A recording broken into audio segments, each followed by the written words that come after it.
Hello friends, this is Abbas Hafiz and today we'll discuss about the presidential nominee of the BJP, Ramnath Kovind साहब। रामनाथ कोविंद साहब का नाम announce करा अमित शाह साहब ने और उनमें उनका परिचय दिया कि वो दलित हैं। दलित होना एक बहुत बड़ा गुण था शायद उनका, जिस तरह से परिचय दिया जा रहा था। कुछ देर के बाद एक बयान आता है, एक स्टेटमेंट आता है रामविलास पासवान साहब का, जो एनडीए के बड़े नेता हैं। वो ये कहते हैं कि बहुत अच्छा फैसला है और जो रामनाथ कोविंद साहब के कैंडिडेचर का अपोज करेगा वो दलित विरोधी माना जाएगा। उसके बाद भी अनभक्तों का कहना यह है कि विपक्ष दलितों के नाम पर राजनीति कर रही है। अनभक्तों ने मतलब कोई इंतहा नहीं छोड़ी है अनभक्ति की।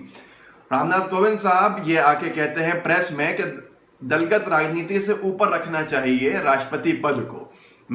मुझे बड़ी हंसी आई कि वो भाजपा के वरिष्ठ नेताओं से घिरे होकर उनके अपना ये बयान दे रहे थे कि दलगत राजनीति से ऊपर रखना चाहिए। जिस इंसान का कैंडिडेचर अनाउंस हुआ हो बीजेपी के राष्ट्रीय कार्यालय से, भाजपा के राष्ट्रीय अध्यक्ष ने अनाउंस करा हो, वो ये कहते हैं कि दलगत राजनीति से ऊपर होना चाहिए ये पद। शायद रामनाथ कोविंद साहब ये बात भूल गए हैं कि 2007 में भी कंसेंसस नहीं बना था राष्ट्रपति पद के ऊपर। आपकी पार्टी ने प्रतिभा पाटिल के कैंडिडेचर का अपोज करा था और भैरवान सिंह शेखावत जी को खड़ा करा था। जिस वक्त आप एक्टिव मेंबर थे भाजपा के और आप भी इस विरोध में शामिल थे, आपने भी कंसेंसस नहीं दिया था। उस समय दलगत राजनीति का आप हिस्सा थे। उस समय दलगत राजनीति आपके लिए बुरी नहीं थी राष्ट्रपति पद के लिए। ये डिजिटलाइजेशन का जमाना है, सारी चीजें महफूज रहती हैं मीडिया के पास, तो सोच समझ के बोलना चाहिए हम क्या बोल रहे हैं। जो लोग ये सोच रहे हैं कि एक बहुत अच्छा चयन हुआ है राष्ट्रपति पद के लिए, तो उनको याद दिलाना चाहता हूं कि जो परिचय अमित शाह साहब ने नहीं दिया वो परिचय मैं दे रहा हूं रामनाथ कोविंद साहब का। रामनाथ कोविंद साहब एक ऐसे नेता हैं जो 2 चुनाव जिन्होंने देश में लड़े हैं और दोनों चुनाव वो हारे हैं। जहां तक मेरी जानकारी है, कुछ लोग 3 कहते हैं लेकिन मुझे 2 का पता है। दोनों चुनाव वो हारे हैं। जनता ने जनमत से उनको दूर रखा, जनता ने अपना जनमत नहीं दिया। दलितों ने उनको अपना नेता कभी नहीं माना। एक ऐसे नेता जिनको दलितों ने नेता नहीं माना हो, जनमत से लोगों ने जनप्रतिनिधि नहीं चुना हो, जनमत का मजाक बनाते हुए अमित शाह साहब उनको राष्ट्रपति पद के लिए चुन रहे हैं। इसके बाद बंगारू लक्ष्मण जी के केस में मशहूर है उनकी भूमिका रामनाथ कोविंद साहब की। बंगारू लक्ष्मण जी राष्ट्रीय अध्यक्ष थे भाजपा के 2001 में, जब अटल जी की सरकार थी। डिफेंस डील में स्टिंग ऑपरेशन में ट्रैप हुए थे रिश्वत लेते हुए, उनके ऊपर ट्रायल चली थी। कोई भी भाजपा का नेता तैयार नहीं था उनके डिफेंस में गवाही देने के ऊपर, क्योंकि वो गवाही झूठी होती। 2012 में भाजपा के एक नेता ने गवाही दी थी जो गलत साबित हुई थी और बंगारू लक्ष्मण जी को सजा हुई थी। वो नेता गलत गवाही देने वाले नेता थे रामनाथ कोविंद जी, जो अब हमारे देश के अगले राष्ट्रपति हैं। रामनाथ कोविंद साहब के बारे में लोगों ने ये तो सुना है कि उनके ख्यालात ऐसे हैं कि वो ईसाइयों को और मुसलमानों को देश का हिस्सा नहीं मानते। उनके नज़दीक ईसाइयत और इस्लाम, क्रिश्चियनिटी और इस्लाम देश का हिस्सा नहीं है। लेकिन कुछ लोगों को ये नहीं पता है कि वो एक बहुत बड़ा विरोध कर चुके हैं SC/ST बेनिफिट्स को लेके। हमारे देश में कानून है कि SC/ST बेनिफिट सिर्फ हिंदू दलितों को मिलेंगे, मुसलमान दलितों को और ईसाई दलितों को नहीं मिलेंगे। और हिंदू दलितों को भी जिनको मिल रहे हैं, अगर वो धर्म परिवर्तन कर लेते हैं तो उनको SC/ST बेनिफिट्स मिलना बंद हो जाते हैं। रंगनाथ मिश्रा कमीशन की रिपोर्ट आई थी। रंगनाथ मिश्रा कमीशन ने रिकमेंड करा था कि धर्मनिरपेक्ष एलोकेशन होना चाहिए SC/ST बेनिफिट्स का। हिंदू दलितों के साथ साथ मुसलमान दलित और ईसाई दलितों को भी SC/ST बेनिफिट्स मिलने चाहिए।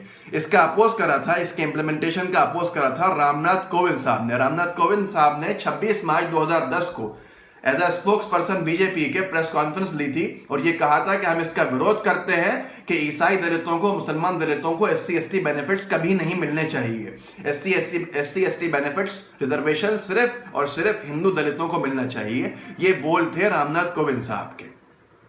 एक ऐसे नेता हमारे देश के अगले राष्ट्रपति बनने वाले हैं।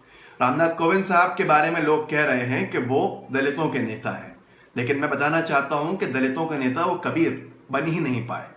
रोहित वेमुला हत्याकांड में, रोहित वेमुला की मैं सुसाइड नहीं मानता, रोहित वेमुला हत्याकांड, रोहित वेमुला ने जान दे दी अपनी, और पूरा का पूरा इल्जाम जो था वो केंद्रीय सरकार पे था, मोदी सरकार पे था। रोहित वेमुला की जान जाने का विषय पूरे विपक्ष ने पूरे संसद में उछाला और सरकार इसमें दबती हुई नजर आ रही थी। लेकिन हमारे रामनाथ कोविंद साहब, क्योंकि सरकार उनकी पार्टी की थी, तो खामोश थे रोहित वेमुला हत्याकांड पे। सहारनपुर जल रहा है, दलितों को मारा जा रहा है, ऊना में तमाम तरह की एट्रोसिटीज हो रही हैं, लेकिन सरकार राज्य में भी कोविंद साहब की है, के लोगों की है की पार्टी की है और केंद्र में भी कोविंद साहब की पार्टी की सरकार है, इसलिए कोविंद साहब को सहारनपुर दंगे नहीं दिख रहे हैं। गुजरात में भाजपा की सरकार के शासन के नीचे दलितों पर वो जुल्म ज्यादतियां हुई। कुछ साल पहले, 2 साल पहले 2015 में एक दलित परिवार को इसलिए मारा गया था क्योंकि वो मरी हुई गाय की खाल निकाल रहा था, जो उनका पेशा है। कपड़े उतार कर बेतहाशा मारा गया था। रामनाथ कोविंद साहब का कोई स्टेटमेंट उस पर नहीं आया था क्योंकि सरकार उनके ही लोगों की थी। दिल्ली में दिल्ली पुलिस मोदी सरकार के नीचे है। एक दलित परिवार जाता है अपनी शिकायत लिखवाने के लिए एक उच्च जाति के खिलाफ के आदमी के खिलाफ।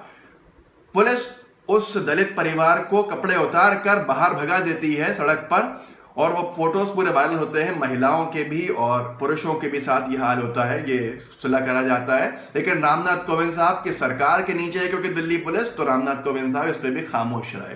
रामनाथ कोविंद साहब कभी दलितों की आवाज नहीं बन पाए। हाँ, पार्टी के एक अच्छे कार्यकर्ता जरूर बने। एक ऐसा इंसान जिसके नजदीक हिंदू, ईसाई और मुसलमान इस देश का हिस्सा नहीं है। एक ऐसा इंसान जिसका सोच ये है कि SC/ST बेनिफिट सिर्फ और सिर्फ हिंदू दलितों को मिलना चाहिए। एक ऐसे इंसान जो ये सोचते हैं कि मुसलमान दलित और ईसाई दलितों को SC/ST बेनिफिट्स नहीं मिलने चाहिए। एक ऐसे इंसान जो झूठी गवाही दे चुके हों देश में बंगाल लक्ष्मण जी को बचाने के लिए। एक ऐसे इंसान जो दलितों की आवाज़ कभी नहीं सुन पाए हों, हमेशा पार्टी के वफादार रहे हों, उनको आज राष्ट्रपति पद पर बिठाकर अमित शाह साहब लोगों को एक मैसेज दे रहे हैं कि नफरतों की राजनीति करते रहिए, हम आपको सर्वोच्चतम पदों पर बिठाते रहेंगे। अनभक्तों, हमारा काम है आपको समझाना। इससे पहले ज़रा देर हो जाए, समझ जाओ। समझना ना समझना आपके हाथ में है। बनते रहिए बेवकूफ़। आपको सरकार, धर्म और राष्ट्र, इन तीनों चीज़ के बीच में कोई डिफरेंस नहीं दिख रहा है। एक बहुत बड़ा अंतर है, उसको समझ जाइए ताकि आपको खिलौना बना के इस्तेमाल करना बंद कर दिया जाए। जय हिंद, जय भारत।